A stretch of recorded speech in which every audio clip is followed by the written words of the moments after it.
Hello students, आज आपका electrochemistry lecture number 7।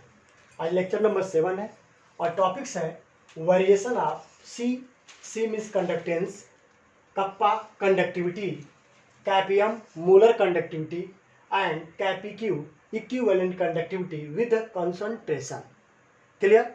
तो सबसे पहले हम सबका फुल फॉर्म एक बार लिख दें। सी का मतलब कंडक्टेंस, कंडक्टेंस हुआ। कप्पा, कप्पा का मतलब कंडक्टिविटी, कंडक्टिविटी हो गया। कैपियम molar conductivity, molar conductivity, conductivity. और कैपीक्यू इक्विवेलेंट, इक्विवेलेंट कंडक्टिविटी।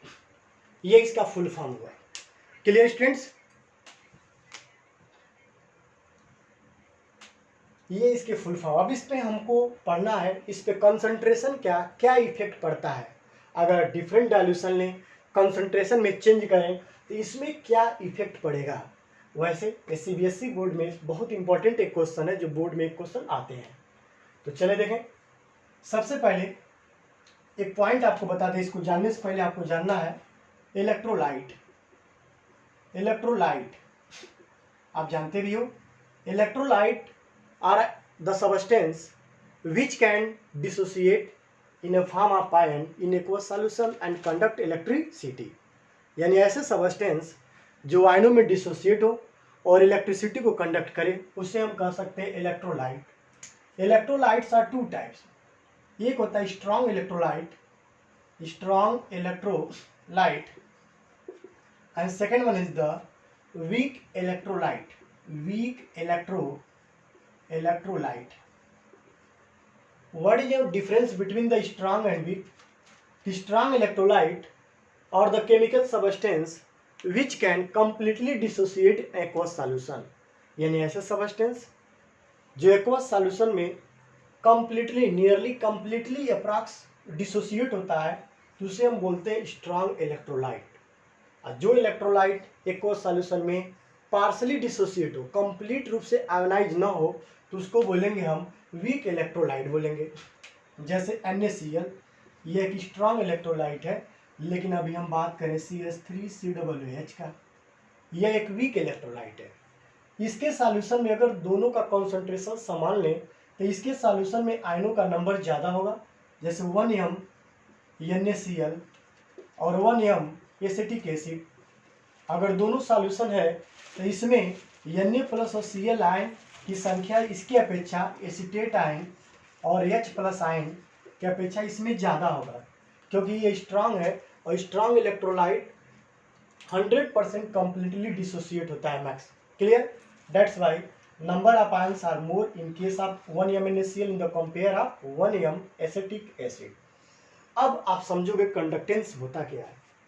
तो conductance, generally conductance is the flow of current, यानी किसी भी सबस्टेंस से करंट का फ्लो होना ही कंडक्टेंस कहलाता है। और conductance depend upon the number of ions present in electrolyte solution.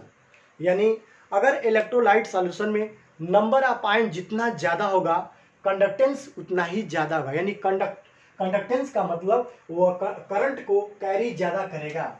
यानी कंडक्टेंस हम जनरली लिख सकते हैं, conductance is directly proportional number of ions.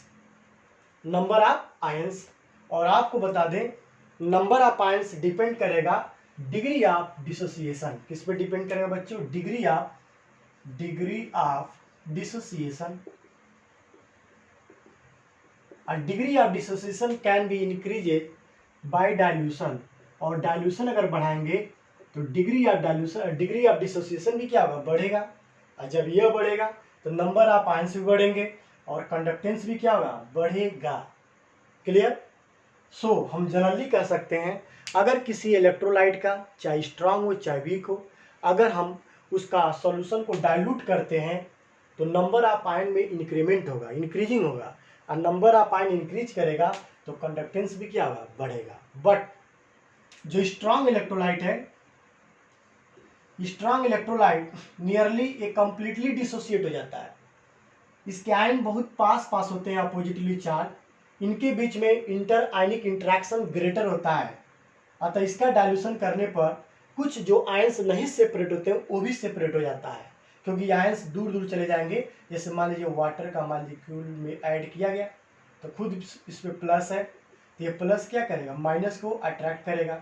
इधर माइनस वाला पार्ट जैसे H2, माइनस वाला पार्ट प्लस वाले पार्ट को अट्रैक्ट करेगा, और जिससे आयन इजिली डिसोसिएट हो जाएगा, सेपरेट हो जाएगा, और जिससे कंडक्टेंस का वैल्यू थोड़ा और बढ़ जाएगा। लेकिन जो हमारा वीक इलेक्ट्रोलाइट है, वीक इलेक्ट्रोलाइट ये कंप्लीटली आयनाइज तो होता नहीं है, लेकिन अगर इसका हम डाइल्यूशन करते हैं, डाइल्यूट और ज़्यादा करते हैं, तो इसका डिसोसिएशन वैल्यू और बढ़ता है। और जब नंबर ऑफ आयंस बढ़ेंगे डिसोसिएशन के बाद, तो कंडक्टेंस भी क्या होगा, कंटिन्यूसली बढ़ेगा। तो इसमें कंडक्टेंस ज़्यादा दिखाई देगा, लेकिन इसमें कंडक्टेंस बहुत कम दिखाई देगा, क्योंकि ऑलरेडी ये कंप्लीटली आयनाइज हो जाते हैं इसीलिए।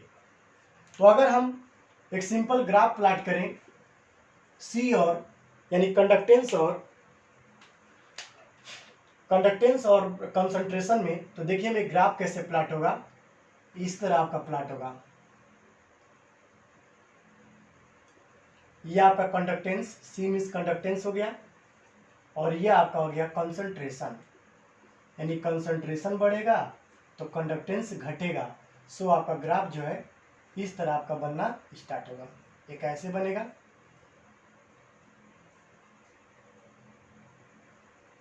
ये दो ग्राफ है। ये आपका स्ट्रांग इलेक्ट्रोलाइट के लिए है, स्ट्रांग इलेक्ट्रोलाइट, और ये जो है वीक इलेक्ट्रोलाइट है, वीक इलेक्ट्रोलाइट। अब ऐसा क्यों, क्योंकि स्ट्रांग इलेक्ट्रोलाइट में वो मैक्सिमम कंप्लीटली आयन फॉर्म में रहते हैं। कुछ ही आयंस जो होते हैं जो इंट्रैक्शन ज़्यादा रहता है, तो जैसे जब डाइल्यूशन बढ़ाते हैं तो थोड़ा बहुत उसका कंडक्टेंस और बढ़ जाता है, इसलिए थोड़ा सा बढ़ा। लेकिन जो वीक इलेक्ट्रोलाइट हैं, इनका डाइल्यूशन बढ़ाने पर, यानी इधर जाएंगे तो डाइल्यूशन बढ़ा, डाइल्यूशन बढ़ाने पर वो कंटिन्यूसली आयोनाइज होगा, कंटिन्यू स्टेप लगातार आयोनाइज होगा, जिससे नंबर ऑफ आयन लगातार बढ़ता जाएगा, और जिससे कंडक्टेंस भी क्या होगा, लगातार बढ़ता जाएगा। क्लियर। तो आप पहले इसको स्क्रीनशॉट लें। ओके, अब कुछ एग्जाम्पल देखें जो इससे रिलेटेड है, जो इंपॉर्टेंट भी आपके लिए है। अगर हम बात करें स्ट्रांग और वीक, चलिए 25 डिग्री सेल्सियस पर 1 m NaCl लिया गया, और 1 m आपका लिया गया एसिटिक एसिड या एसिटिक एसिड। अब बोल दें किसका कंडक्टेंस ज़्यादा होगा, तो बहुत सिंपल है भाई, यह स्ट्रांग इलेक्ट्रोलाइट है, यह वीक इलेक्ट्रोलाइट है। इसमें number of ions greater than इस वाले नंबर ऑफ आयन से, और जब नंबर ऑफ आयंस ग्रेटर होगा तो कंडक्टेंस भी क्या होगा, ग्रेटर होगा। सो 1 m NaCl का कंडक्टेंस 1 m एसिटिक एसिड से ज़्यादा होगा। क्लियर।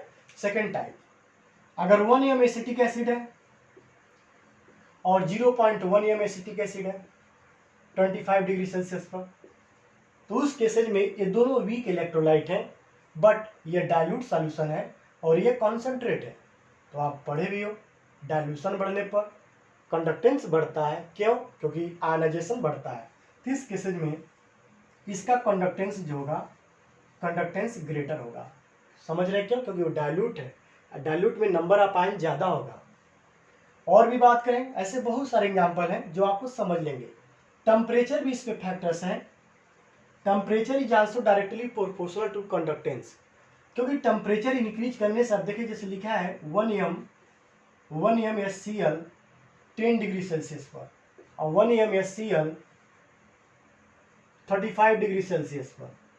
तो यहाँ देखिए 10 डिग्री, यहाँ पर 35 डिग्री सेल्सियस, तो यहाँ दोनों का कॉन्सेंट्रेशन सेम है, लेकिन टेम्परेचर अलग अलग है।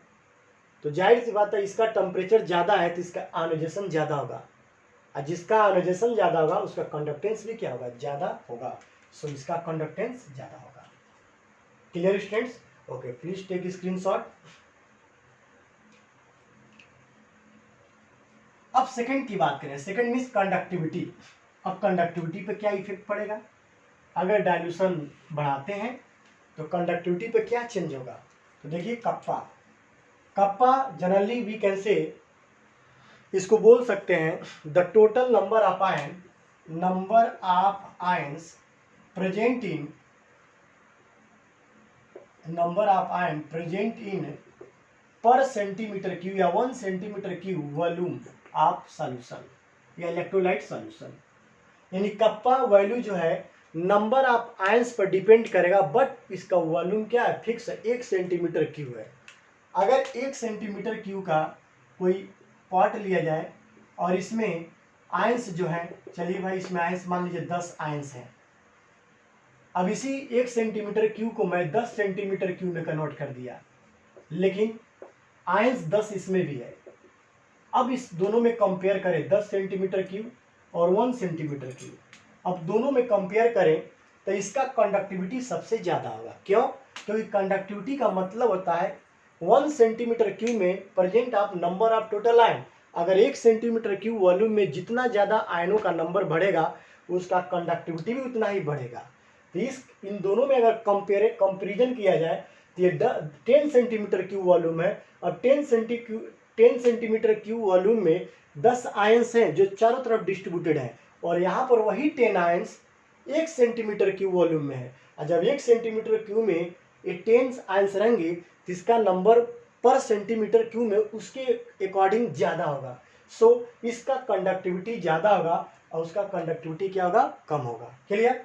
सो हम जनरली कह सकते हैं conductivity directly proportional number of ions in 1 centimetre cube volume of solution कह सकते हैं। ध्यान देंगे बच्चों, वॉल्यूम ऑफ सॉल्यूशन।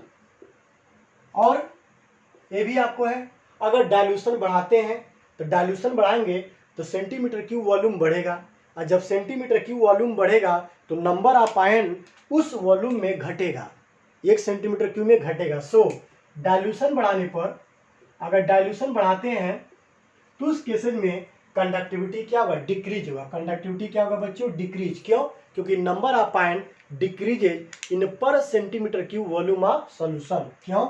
यहाँ रीजन लिख रहा हूं, because number of ions decreases in per centimetre cube volume of solution. ये बहुत इंपॉर्टेंट है, याद रखेंगे। तो डाइल्यूशन बढ़ाएंगे, ऑन इंक्रीजिंग डाइल्यूशन, यहाँ पॉइंट छूट गया था, dilution number of ions decreases in per centimetre cube volume. और जब नंबर ऑफ आयंस डिक्रीज होगा तो कंडक्टिविटी भी क्या होगा बच्चों, डिक्रीज होगा। Clear? Okay, please take screenshot. Okay, third and fourth both are same, वो इक्विवेलेंट में होगा और यह मोलर में होगा। मोलर कंडक्टिविटी आप पढ़ेंगे, 1 मोल इलेक्ट्रोलाइट को 20 सेंटीमीटर क्यूब वॉल्यूम में डिजॉल्व करने पर उसके आयनों द्वारा टोटल कंडक्टेंस पावर को क्या कहते हैं, मोलर कंडक्टिविटी। तो मोलर कंडक्टिविटी जनरली, यह पहले इसको समझ लें, मोलर कंडक्टिविटी को हम 2 तरह से रिप्रेजेंट कर सकते हैं। प्रीवियस लेक्चर्स में आपको हम बता चुके हैं। एक एट स्पेसिफिक कंसंट्रेशन और second is the eight infinite dilution या जीरो कंसंट्रेशन। इसको क्या बोल सकते हो बच्चों, जीरो कंसंट्रेशन।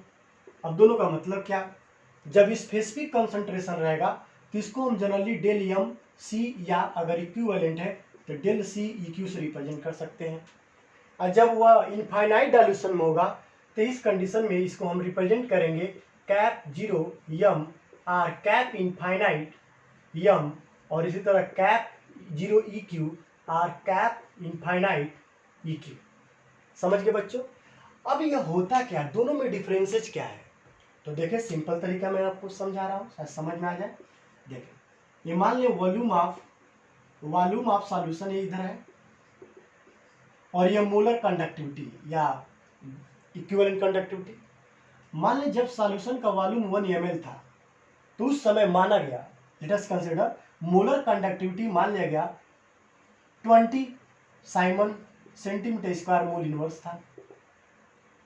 जब इसका 2 ml किया गया तो 20.1 हो गया, 3 ml किया गया 20.2 हो गया मान लिया गया, 4 ml किया गया 20.5 हो गया, 5 ml हो गया 20.6 हो गया।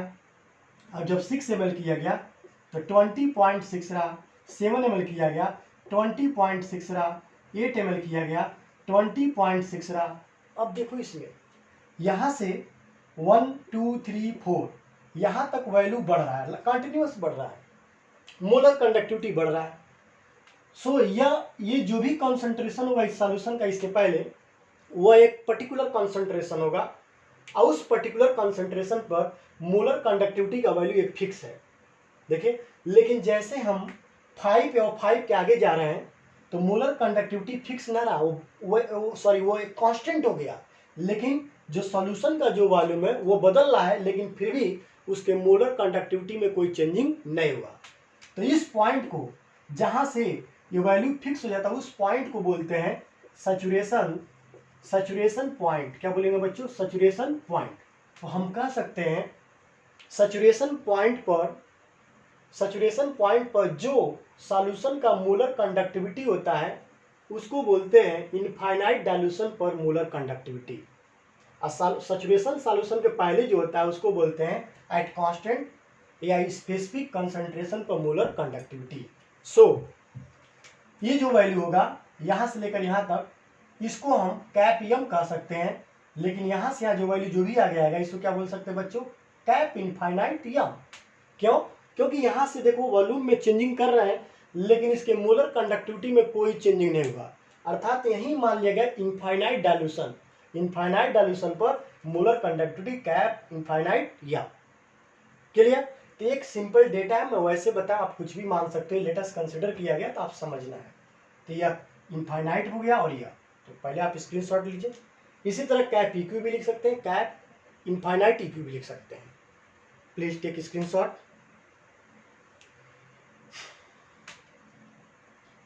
चलिए अब देखें मोलर कंडक्टिविटी पर डाइल्यूशन का क्या इफेक्ट पड़ेगा।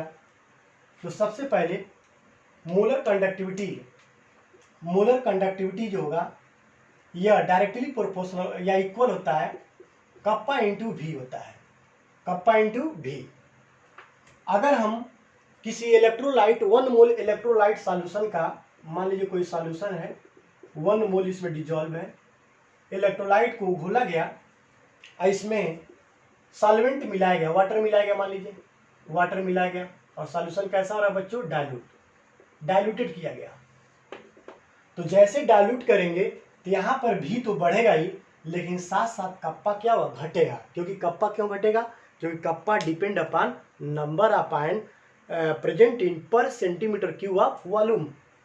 क्योंकि दोनों केसेज में एक ही मोल इलेक्ट्रोलाइट डिजॉल्व है, लेकिन इसका वॉल्यूम कुछ और है, उसको वॉल्यूम कुछ और है। तो वॉल्यूम इंक्रीज कर रहा है तो नंबर ऑफ आयन पर सेंटीमीटर क्यूब घट रहा है, और जब घटेगा तो कप्पा का वैल्यू डिक्रीज होगा और भी का वैल्यू बढ़ेगा। लेकिन कप्पा का वैल्यू बहुत कम डिक्रीज होता है और भी का वैल्यू बहुत ज़्यादा इंक्रीज होता है। तो इसका जो वैल्यू जो इंक्रीमेंट होता है, जो इंक्रीजिंग होता है, कप्पा के कंपेयर में ज़्यादा होता है। जब कप्पा के कंपेयर में ज़्यादा होगा तो जाहिर सी बात है भी का वैल्यू जब ग्रेटर ज़्यादा हो जाएगा तो कैप यम का वैल्यू क्या होगा? इंक्रीज करेगा। क्लियर? बहुत इंपॉर्टेंट पॉइंट है, याद रखेंगे। तो यहाँ पर on dilution kappa value will be decreases and v value will be increases, ये होगा will be increases। बट यहाँ पॉइंट है, बट यहाँ कप्पा का वैल्यू जो डिक्रीज होता है बहुत ही कम होता है in the compare of v value. तो अनडाइल्यूशन की decrease but volume containing 1 mole of an electrolyte increases. It has been found that increasing the volume is much larger than kappa, यानी कप्पा का वैल्यू बहुत कम decrease होता है, यानी कह सकते हैं very small value of kappa decreases. But यहाँ पर the value of V is much larger increases, बहुत ज़्यादा इंक्रीज होता है बच्चों। और जब यह इंक्रीज होगा तो कैप यम का वैल्यू भी क्या होगा, बढ़ेगा। दस why cap m value also will be increases, cap m value will be also increase. और जब यह इंक्रीज करेगा, यानी ये इंक्रीज है, ये मोलर कंडक्टिविटी इंक्रीज किया, तो सिंपली हम कह सकते हैं अगर हम इलेक्ट्रोलाइट सॉल्यूशन का अगर डाइल्यूशन कर रहे हैं तो डाइल्यूशन से आपका मोलर कंडक्टिविटी बढ़ता है। क्यों? क्योंकि डाइल्यूशन करने पर, क्योंकि यही फार्मूला है, डाइल्यूशन करने पर वॉल्यूम बढ़ेगा, और वॉल्यूम बढ़ेगा तो कप्पा घटेगा, लेकिन कप्पा उतना ज़्यादा घटता नहीं जितना भी बढ़ता है। तो भी का वैल्यू ज़्यादा बढ़ने की वजह से आपका मोलर कंडक्टिविटी क्या होगा, कंटिन्यूसली बढ़ता जाएगा। क्लियर? इसी को समझाने के लिए एक साइंटिस्ट है जिनका नाम था हकल डिवाई हकल, उन्होंने एक इक्वेशन दिया। आप क्या दिया, चलिए डिवाई हकल्स ओनसेंगर इक्वेशन, तो देखिए क्या है, पहले आप स्क्रीनशॉट लें। बहुत सिंपली आप लोग समझें, बहुत इजी है, समझने वाला टॉपिक्स है, थ्योरेटिकल थोड़ा है, तो आप समझने का प्रयास करें, आएगा। देखिए अब वो इक्वेशन दिए, हकल डिवाई ओनसेंगर इक्वेशन। अब क्या है भाई, Huckel HUCKE Huckel's Debye Onsager equation है cap m equal cap infinite m minus a under root c. अब सबका मीनिंग समझ लें। Cap m at a molar conductance या कंडक्टिविटी एट स्पेसिफिक कंसंट्रेशन यानी एक निश्चित कंसंट्रेशन पर मोलर कंडक्टिविटी है। लेकिन cap 0m molar conductivity at infinite dilution, किसमें बच्चों, इनफाइनाइट डाइल्यूशन या जीरो कंसंट्रेशन। ए एक कांस्टेंट है, ये क्या है बच्चों, कांस्टेंट, जिसका वैल्यू जो है एंड इट्स वैल्यू बहुत इंपॉर्टेंट पॉइंट है, एंड इट्स वैल्यू, चलिए इसको अलग से मैं लिखवा दूंगा। और सी जो है कंसंट्रेशन ऑफ सॉल्यूशन। अब देखें, अब मैं थोड़ा और इसको y बराबर mx प्लस सी के अकॉर्डिंग मैं प्लॉट करूंगा ग्राफ। तो देखें कैप एम लिख सकता हूं मैं, माइनस में तो माइनस ए अंडर रूट सी, और ये प्लस कैप 0m लिख सकते हैं, आप कुछ लिख सकते हैं। अब आपका इक्वेशन एक होता है y equal m x plus c. तो चलिए in place of y what have written here, cap m, in place of m minus a slope जिसको कहते हैं, in place of x under root c, in place of c cap infinite m। अब मैं graph plot करूंगा, अब graph versus होगा cap m और concentration. तो सबसे पहले आप स्क्रीनशॉट लें।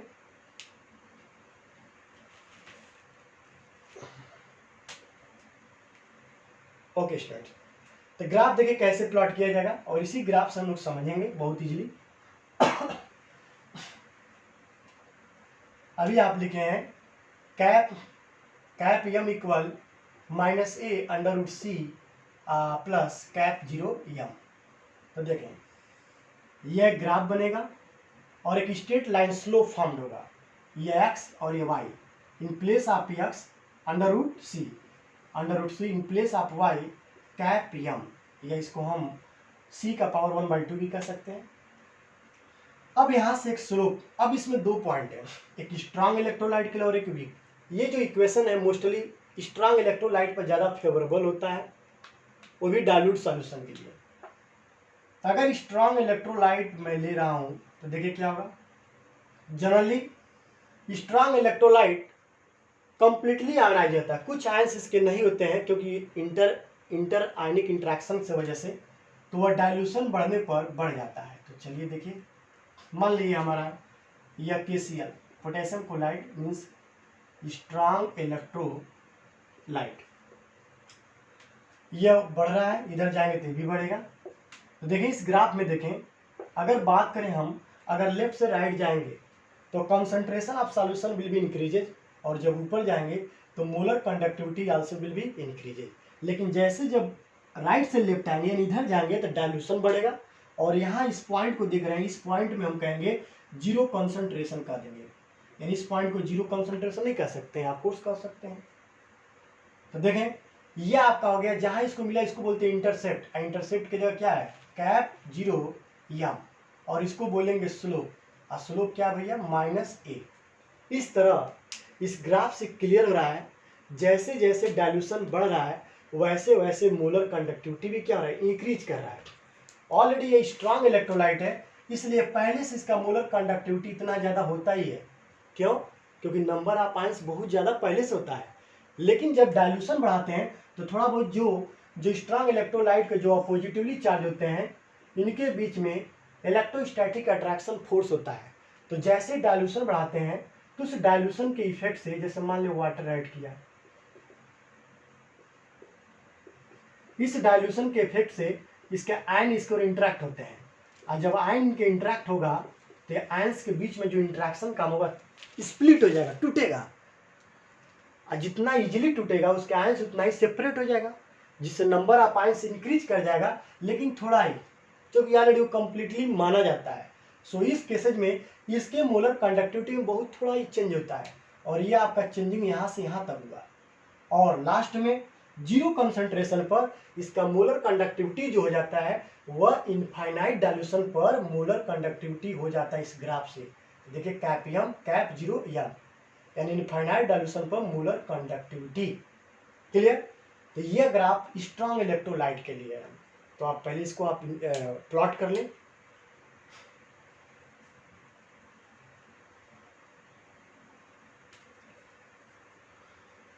ओके स्टूडेंट्स, अब इसमें पॉइंट है।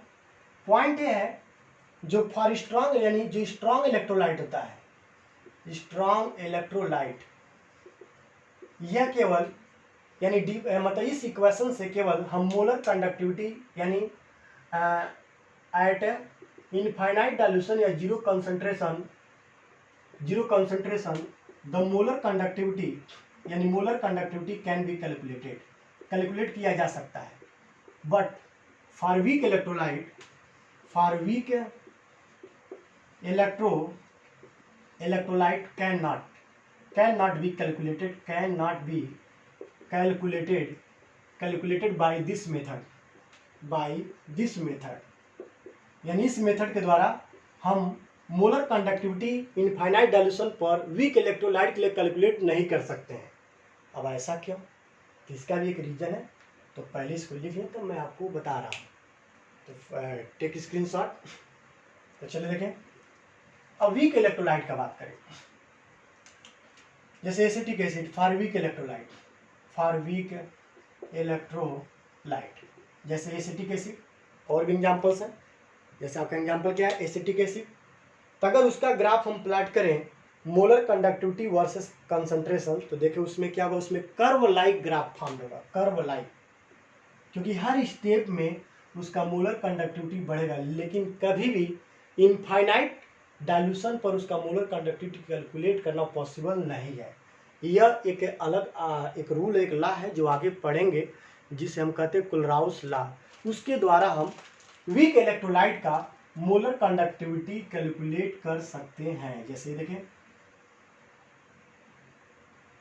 ध्यान दें बच्चों, सिंपल तरीका समझना। यह देखें, यह कंसंट्रेशन, मोलर कंडक्टिविटी, बट देखो इससे अटैच नहीं है, इंटरेक्ट नहीं है, यानी यहाँ पर इंटरसेप्ट नहीं बना है, यानी इसका इनफाइनाइट डायल्यूशन पर मोलर कंडक्टिविटी कैलकुलेट नहीं कर सकते हैं। अब यहाँ देखें, जैसे जैसे डायल्यूशन इधर बढ़ रहा है वैसे वैसे कंटिन्यूसली स्टेप वाइज इसका मोलर कंडक्टिविटी कंटिन्यूसली क्या रहा, बढ़ रहा है। और एक ऐसा समय आ रहा है जिसमें मोलर कंडक्टिविटी सबसे ज़्यादा हो रहा है। समझ गए। अब रही बात इस सॉल्यूशन का, क्यों इस सॉल्यूशन का क्यों कैप नॉट यम कैलकुलेट क्यों नहीं किया जा सकता है, तो रीजन है। देखिए अभी आप पढ़े हो कैपियम इक्वल कप्पा इंटू वी। अब इस सॉल्यूशन का अगर डायल्यूशन मतलब वीक इलेक्ट्रोलाइट का अगर डायल्यूशन करते हैं, बहुत ज़्यादा करते हैं, तो उस समय भी का वैल्यू भी ज़्यादा होगा और कप्पा का वैल्यू बहुत कम हो जाएगा। और कप्पा का वैल्यू जब कम हो जाएगा तो यह कप्पा क्या करेगा, उसको इनफाइनाइट डाइल्यूशन बनाने नहीं देगा। समझ गए बच्चों मैं क्या कर रहा, थोड़ा ध्यान दें, क्योंकि स्ट्रांग इलेक्ट्रोलाइट में कोई ज़्यादा डाइल्यूशन करने की रिक्वायरमेंट नहीं होता, लेकिन इसमें डाइल्यूशन में ज़्यादा अमाउंट में सॉल्वेंट मिलाएंगे।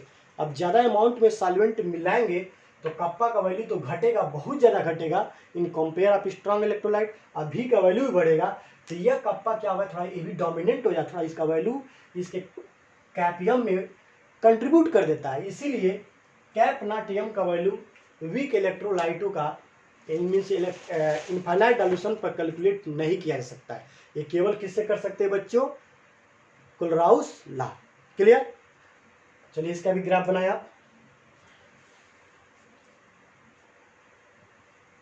अब एक इंपॉर्टेंट पॉइंट जो कॉम्पिटिटिव में आ सकता है वह है कैपिटल ए। कैपिटल ए जो वैल्यू है it depends upon types of electrolyte. Types of electrolyte पे डिपेंड करेगा, जैसे 1:1 टाइप, 1:2 टाइप, 2:1 टाइप, 1:3 टाइप, ये सब साल्ट हैं। इतने और भी होते हैं टाइप्स ऑफ साल्ट, आप इसको मतलब समझते हैं। 1:1 टाइप्स ऑफ साल्ट, इसका मतलब हुआ ऐसा साल्ट जिसके डिसोसिएशन करने पर एक केटायन और एक एनायन फॉर्म हो, जैसे NaCl। अगर इसको डिसोसिएट करेंगे तो Na प्लस और Cl माइनस यानी 1:1 के फॉर्म में। सो NaCl 1:1 टाइप साल्ट है।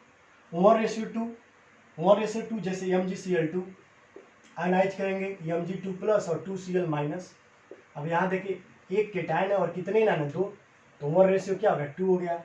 ऐसे 2:1 Na2O 2Na प्लस और O पर 2 माइनस, ये देखिए 2:1। इस तरह ऐसे साल्ट को यानी ए का जो वैल्यू है इसी टाइप पर डिपेंड करता है।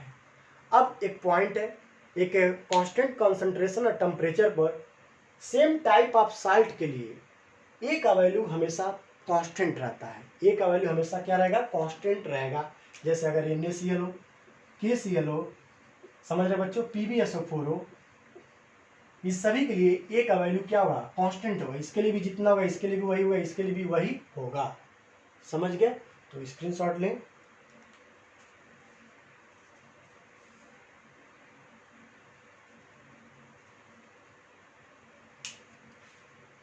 तो यह आपका वेरिएशन रहा जो आपको बताया C, K और कैपियम कैपीक्यू।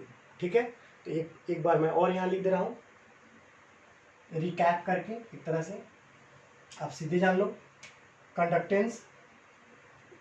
कंडक्टेंस जो होगा यह डायरेक्टली प्रोपोर्शनल होगा डाइल्यूशन या नंबर ऑफ आयंस। कंडक्टिविटी जो होगा कंडक्टिविटी होगा number of ions in per centimetre cube of volume, पर centimetre cube volume of solution याद रखेंगे। और कैपियम जो होगा यह कप्पा इंटू V होगा, जो स्ट्रांग इलेक्ट्रोलाइट होता है। स्ट्रांग इलेक्ट्रोलाइट के लिए यह वैल्यू ज़्यादा इंक्रीज नहीं करेगा, क्योंकि ऑलरेडी ये कंप्लीट डिसोसिएट होता है, कंप्लीट डिसोसिएशन होते हैं, इनका डिसोसिएशन होता है, इसीलिए इनका कैपियम का वैल्यू में कोई ज़्यादा इंक्रीमेंट नहीं होगा। ऑलरेडी पहले से कैपियम का वैल्यू ज़्यादा होता है और यह डिपेंड करेगा, यानी कैपियम ये डिपेंड करेगा नंबर ऑफ आयंस और ये डिपेंड करेगा डाइल्यूशन पर। समझ गए, लेकिन अगर कैप इनफाइनाइट यम स्ट्रांग इलेक्ट्रोलाइट के लिए कैलकुलेट किया जा सकता है, स्ट्रांग इलेक्ट्रोलाइट के लिए कैलकुलेट किया जा सकता है, but cap infinite Yama for weak electrolyte cannot be calculated by above method।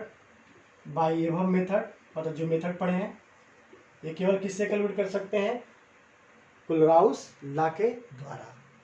तो ओके स्टूडेंट्स, आप सब्सक्राइब शेयर प्लीज करें हमारे चैनल को। और अधिक से अधिक शेयर करें ताकि हम वीडियो और आपको बनाकर प्रोवाइड करें। Thank you very much students.